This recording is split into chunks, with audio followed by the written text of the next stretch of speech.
This is Lifehouse south of 5th.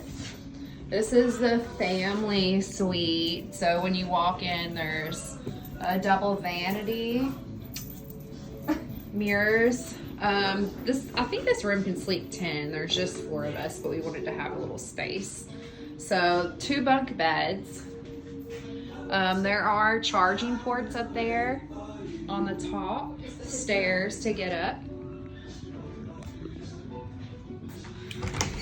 Bathroom.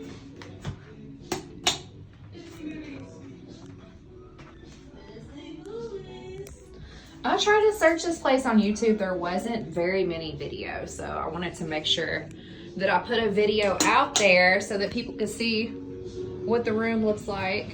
And then here's the bedroom. There is a step ledge right here, so be careful of that when you enter. Husband and children. Ow! That hurt.